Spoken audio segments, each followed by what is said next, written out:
When I'm drawing my comic books, there are three things that I like to think about when I approach each and every page of art. Because when you open a comic book, it's not just about how pretty the drawings are, it's about if you can read the story. And so there are a couple of different things that you have to think about in order to draw that. But first on our list of three things to consider when we are creating our comic book art is first, again, the illustration inside the panel.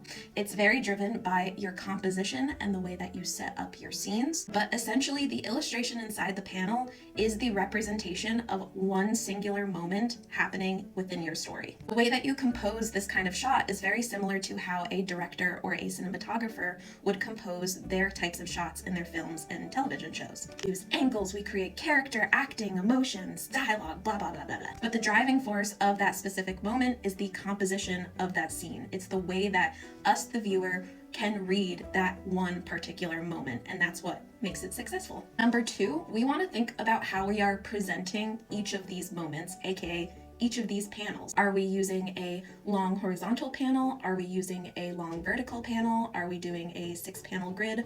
What are we doing? A size, shape, placement, arrangement of these panels is what dictates the pacing of the story, the movement at which the reader reads the story at. Usually, and this is a rule of thumb because it's art, but a lot of the time, artists, when they draw larger images or larger panels, they want you, the reader, to spend more time on that moment.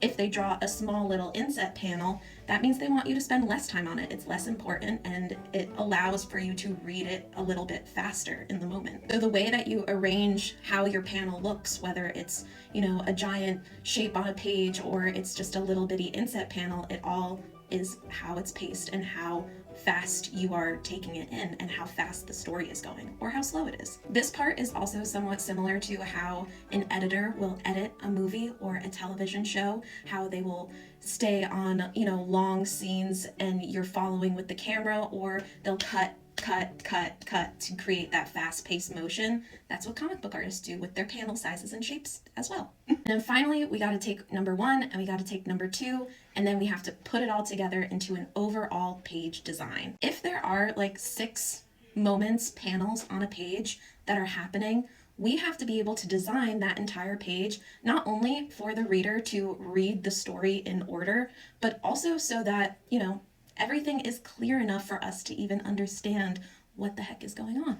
The other part is to also add harmony and balance to our artwork between all of these, 6+ moments that are happening during this one page. So we got to make sure that everything works together, so again, that the reader can read everything.